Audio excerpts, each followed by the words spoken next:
The principle of vibration simply states that there is no such thing as rest, as dead or non-motion, okay?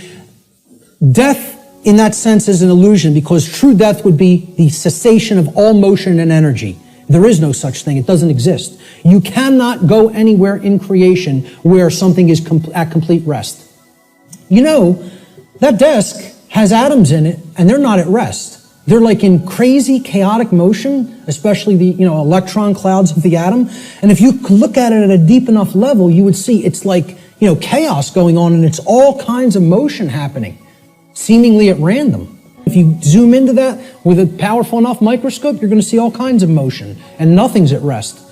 Okay, so there is no such thing as true rest. It doesn't exist. If something's in existence, it's in motion. Everything moves, everything vibrates, and at the most fundamental level, the universe and every single thing which comprises it is ultimately pure vibratory energy that is manifesting itself in different ways, different frequencies, different vibratory forms. The universe has no true solidity as such, as we imagine solidity at the macrocosmic level.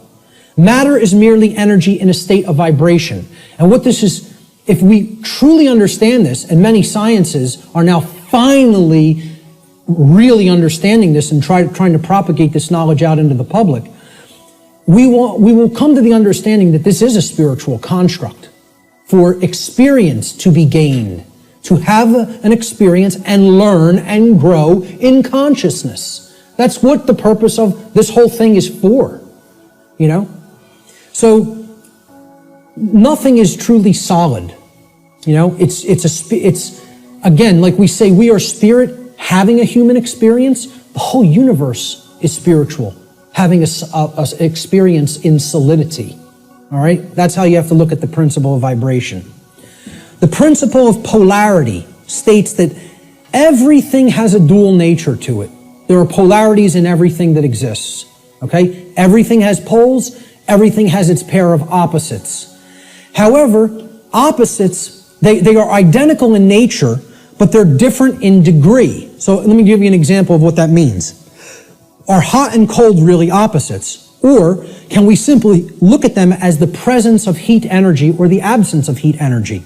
Meaning that they're the same thing, energy. And whether it's concentrated in a specific area, which would make it hot, or whether it's absent from a specific area, which would make it cold.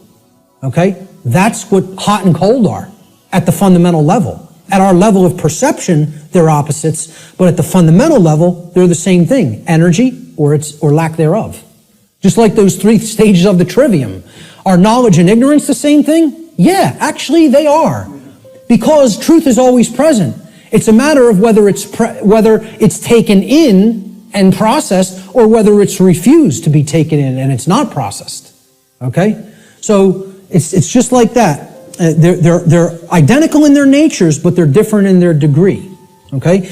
Extremes can meet and blend and, play with each other, like as depicted in the yin-yang symbol, masculine and feminine. They need to be blended. And at some level of reality, everything that is seemingly contradictory may be reconciled. Now again, I stress the term at some level. At the unified field level, everything is consciousness, pure consciousness. However, at this level, there are differences in consciousness. At this level, there are things that are taking place that we need to understand. At this level, there are things that we need to set right and rectify, because it does matter. It does matter. Okay? So, yes, can all paradoxes be reconciled? At some level. In this realm, we need to have our feet on the ground in the physical domain. Let's look at the principle of rhythm. Everything flows out and in. Everything has its tides. All things rise and fall. Okay, so everything has a rhythm to it or a swing to it. There's tendencies that exist in energy. The pendulum swing manifests in everything that we undergo, everything that we perceive. The measure of the swing to the right is the measure of the swing to the left. It's just an opposite. It's perceived as an opposite. Rhythm will compensate. Now, what this this should be understood when we are talking about natural law is many people will say, well, that's just the way the tendency is moving us. It's just the way the tide is taking us, right? But that's not really accurate. Okay? We can't look at these things as that the rhythms are set in stone and it has to be this way now, right? One of the things that a lot of the Hermetic tradition taught regarding these laws, these principles, were they can be overcome by higher levels of consciousness. Okay? This one was one of them. Rhythm is a principle that is a tendency for something to swing a certain way. Let's liken it to genetics. You know, if you look at some newer biology, a lot of modern biologists are suggesting consciousness plays into whether a gene activates or not and expresses a certain condition. Well, this is the same way. There's something that can be done about the swing or the tide, okay? Let's look at it as you have a boat and you want to row the boat out to sea, right? You have to get past the tide. You have to get past the breakers and the waves. And if that tide's really strong at high tide, it's going to be very much more difficult. You're going to have to expend more energy to get it out to sea. If, however, you were taking it when the current's moving out to sea, okay, there's a flow that's moving outward deeper into the ocean, and you start rowing that boat then, you're going to be able to do it much more easily. Okay, so if there's winds pushing along a plane, it's going to have to expend less energy. It's going to get there more quickly, okay, because it's adding to the energy. If, however, you're flying against the wind, you got to expend a lot more energy. It's just a tendency. You can still get to where you want to go. You may just have to exert more effort.